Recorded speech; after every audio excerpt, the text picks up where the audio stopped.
Income tax payer को बहुत बड़ी राहत गवर्नमेंट के द्वारा दे दी गई है। जिन व्यक्तियों की आउटस्टैंडिंग टैक्स डिमांड थी उसे स्पेसिफाई लिमिट तक माफ़ कर दिया गया है, जिसके बारे में कि हम इस वीडियो में डिस्कशन करेंगे।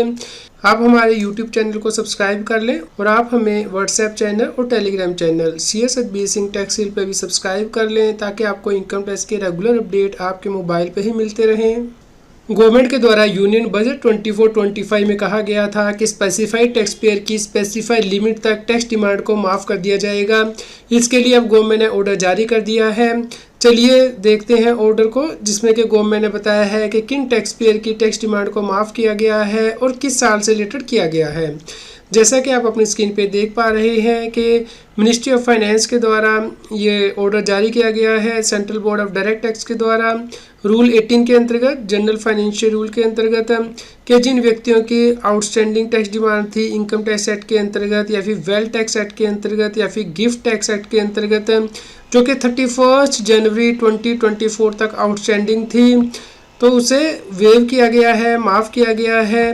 तो यहाँ पे असेसमेंट ईयर दिए गए हैं। यदि असेसमेंट ईयर 10-11 तक आउटस्टैंडिंग डिमांड है और जो मॉनेटरी लिमिट है वो 25,000 रुपीज़ है हर डिमांड एंट्री के लिए।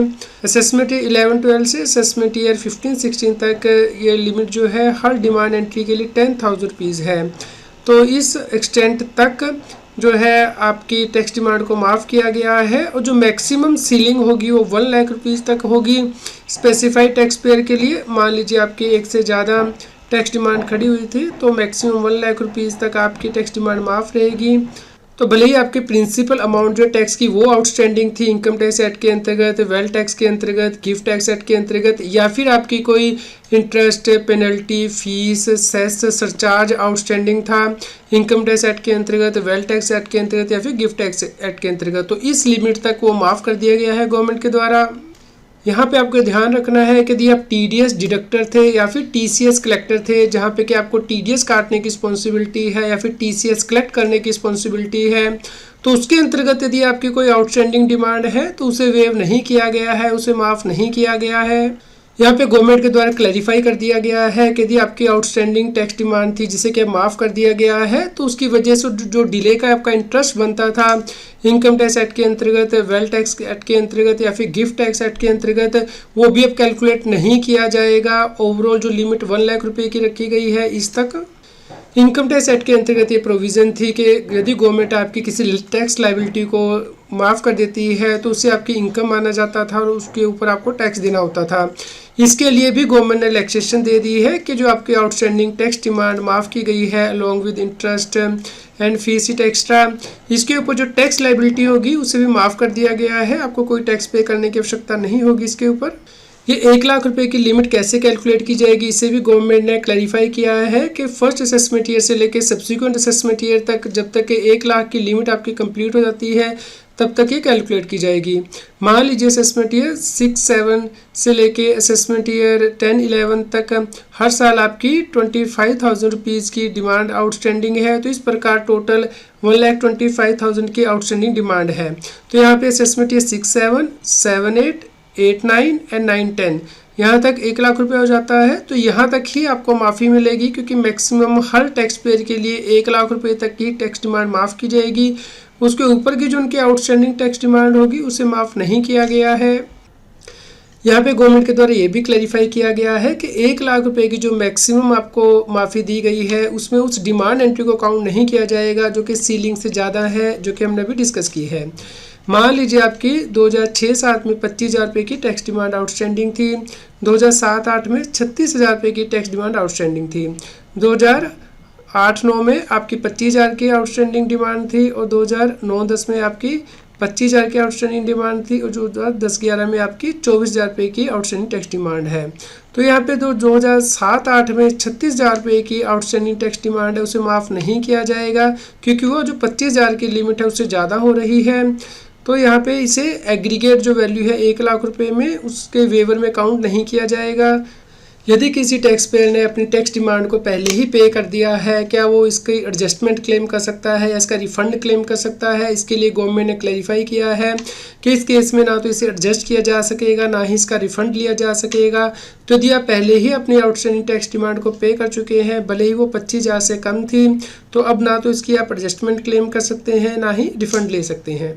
यदि किसी टैक्स पेयर के अगेंस्ट कोई क्रिमिनल प्रोसीडिंग पहले ही इनिशिएट की जा चुकी है या फिर पेंडिंग है या फिर कंटेम्पलेट की जाएगी, तो उसका कोई इफ़ेक्ट नहीं होगा, इस वजह से कि गवर्नमेंट ने अभी ये टैक्स डिमांड आपकी माफ़ कर दी है। ये जो आउटस्टैंडिंग डिमांड का वेवर है, ये CPC बेंगलोर के द्वारा आपको दिया जाएगा। इस प्रकार की प्रोसेसिंग आपके इनकम टैक्स के पोर्टल पे की जाएगी, आप इसे चेक कर पाएंगे और यदि कोई मिस्टेक होगी तो उसकी करेक्शन भी CPC बेंगलोर के द्वारा ही की जाएगी। तो यहाँ पे CPC बेंगलोर के द्वारा एडवाइजरी भी जारी कर दी गई है कि जो आउटस्टैंडिंग टैक्स डिमांड थी टैक्स पेयर की, उसे वेव कर दिया गया है। इसे आप इनकम टैक्स के पोर्टल पे चेक कर सकते हैं।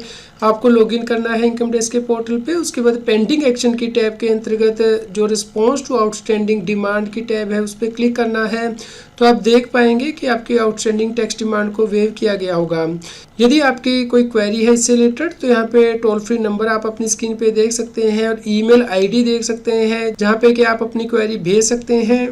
इस प्रकार यदि कोई आपकी आउटस्टैंडिंग डिमांड है तो उस केस में आप इनकम टैक्स के पोर्टल पे लॉगिन करके अभी पेंडिंग एक्शन के अंतर्गत रिस्पॉन्स टू आउटस्टैंडिंग डिमांड पे प्रेस करके देख सकते हैं कि क्या आपकी डिमांड को वेव किया गया है या फिर नहीं, क्योंकि ये स्पेसिफाइड टैक्स पेयर के लिए ही वेवर किया गया है, स्पेसिफाइड असेसमेंट ईयर से रिलेटेड ही, और उसके लिए स्पेसिफाइड लिमिट दी गई है हर ईयर के लिए, यानी कि 25,000 अप टू असेसमेंट ईयर 2010-11 और असेसमेंट ईयर 11-12 से असेसमेंट ईयर 15-16 के लिए 10,000 रुपीज़।